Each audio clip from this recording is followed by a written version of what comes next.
A ver, ninguno de los mencionados en un primer momento acepta ser colaborador eficaz porque es una categoría muy complicada, pues está aceptando haber cometido un delito. Y todos lo negaban. En su momento, una casa que decía Karelin no va a ser colaboradora, Samir, como yo le digo, hasta me mandó una carta notarial, un poco más y me amenaza, y todo el mundo se apelía. Abudayé lo mismo. Y en fin, Beder negaba la colaboración y en el caso particular de Salatiel Marrufo, entraba a la fiscalía, yo lo mandaba a seguir y se quedaba 3 horas, 4 horas, 5 horas. Entonces, eso es algo natural para Julio Rodríguez, a quien sus hijos ya le dicen tío, porque todo el día trabaja en la fiscalía, pero no es para un pata acusado de ser un criminal. Julio, Samir, buenas noches. Buenas noches, Philip, un placer. No es broma, tus hijos te dicen tío, ¿no? ¿Cuántas horas al día pasas tú en la fiscalía?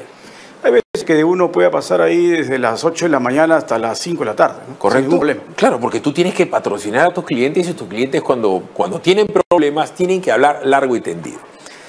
A la luz de los hechos, ¿cuál es el valor de la colaboración de Samir Villaverde para el caso Puente Tarata, pero también para este caso, colateralmente creo, del de Marca Group? Yo te lo pongo de una forma muy sencilla de comprender. Si tú valoras la colaboración de Samir, es como la estructura de un edificio. El resto son acabados. Los acabados no se sostienen sin la estructura. Y lo que cuenta Samir en su momento es prácticamente el organigrama de la estructura criminal que funcionaba ahí. Y una serie de nombres que comenzó él a mencionar que paulatinamente se hicieron evidentes en cuanto a su rol protagónico.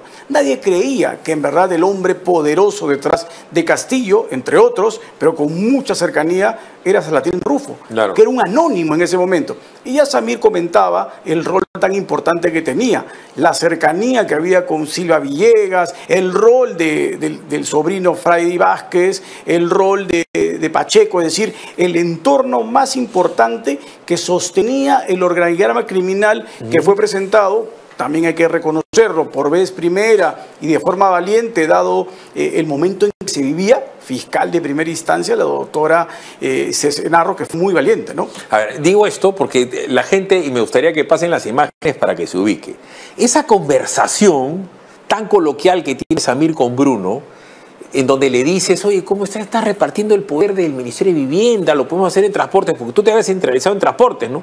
Tú querías ser un lobista de transportes. Pero esa conversación la tienen el 25 de julio del 2021. O sea, todavía no había jurado y él ya se está repartiendo. Y ahí comienzan a saltar nombres de Cabrera, de Vitón, del propio Heiner Alvarado, porque él ha sido siempre el ministro de Vivienda. ¿Tú en algún momento, Samir, buenas noches, te imaginaste que era tan grande el tema en vivienda como en transportes? Bueno, Philip, como tú mismo lo has referido, en su momento se dio la información que hoy en día ha dado el destape de todo lo que se está viendo en cada investigación fiscal. Y actualmente ya gran parte de la información que he venido brindando, por el gran trabajo que viene realizando el equipo de fiscales a cargo de la doctora Marita Barreto, se viene corroborando. Efectivamente, Philip, en el tema del Ministerio de Vivienda se venía ya viendo estos casos realizados pues por el ministro Heiner Alvarado, pero el que era el ministro ahí era Salatiel Marrufo, como tú mismo lo dijiste, sí, en su momento oportuno.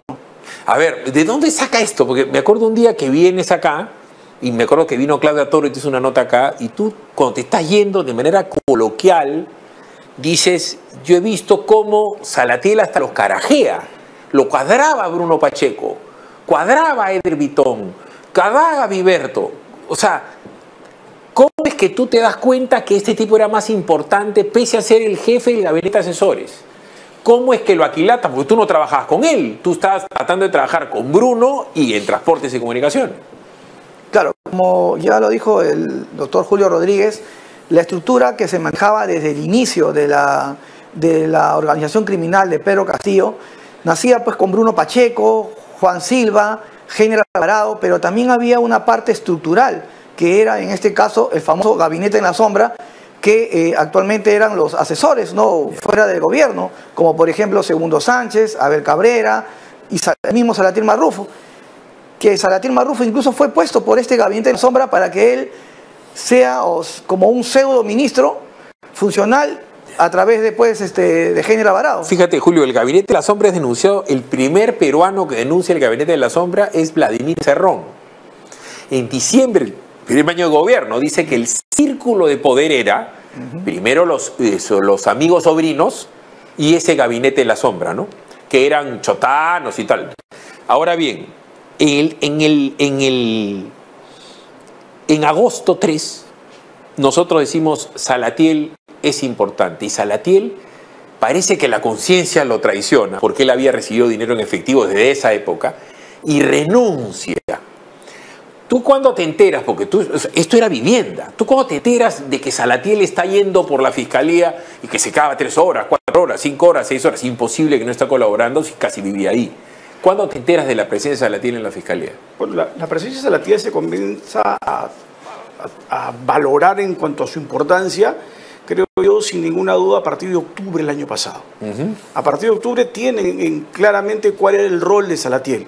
Y evidentemente Salatiel en algún momento comienza a tratar de dar versiones que no acaban siendo muy coherentes y por eso se le ordena una prisión. Después de esa prisión, ya Salatiel Marrufo cambia radicalmente el detalle de lo que comienza a narrar. ¿Y qué es lo que en algún momento ya se había señalado?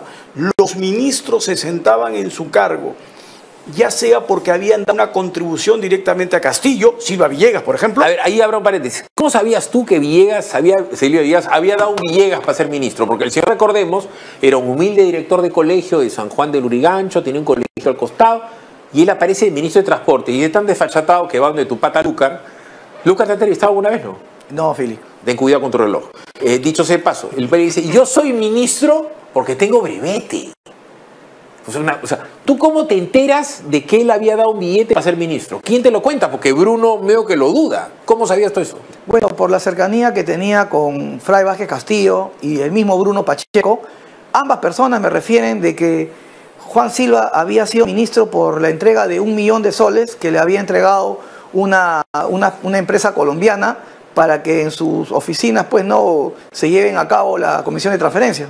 Mira que en el caso de la presidencia de Petroperú costó 50.000 soles que da el señor de la Clínica La Luz para que asuma uno que esté en la cárcel, que es Chávez Arévalo. O sea, y después el general Bueno denuncia que habían coroneles y tenientes que estaban haciendo una bolsa de plata para los ascensos, cosa en la que está metida el ministro Ayala y el congresista que ahorita se me ve el nombre, ese era Américo Gonza.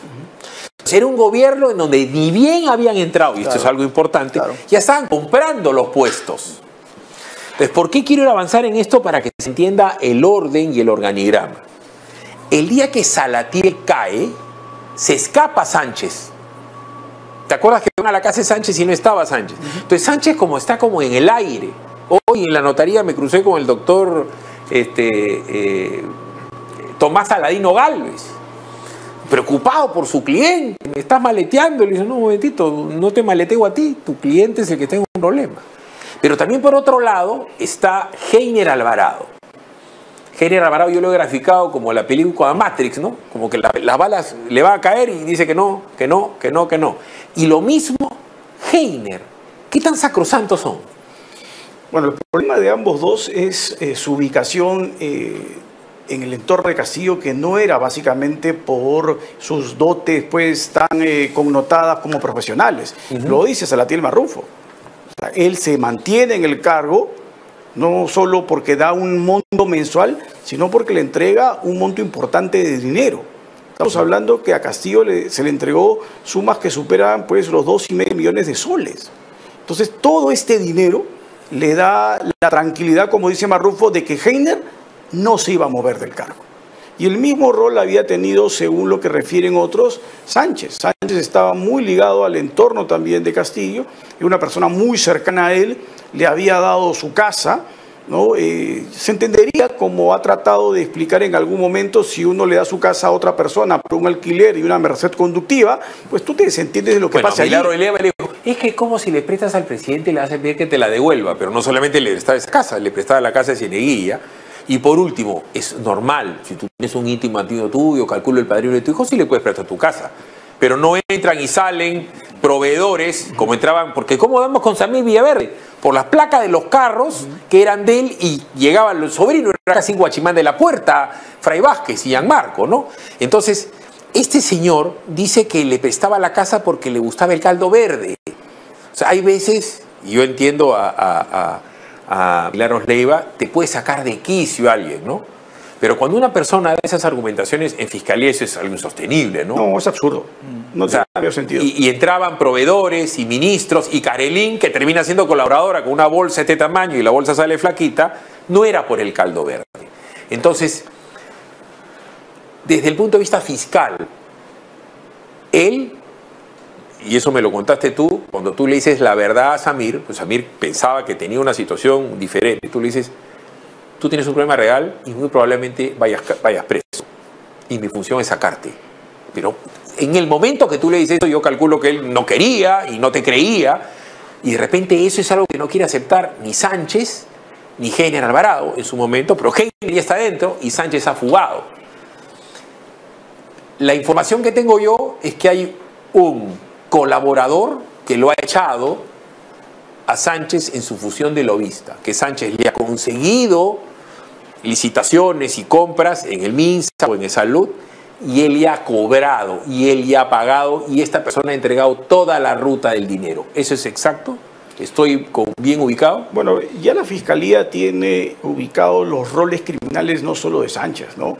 Ya lo ha evidenciado con el documento que ha estado circulando el día de ayer, que es la formalización de investigación preparatoria del tema de Sada Goray y de Fernandini.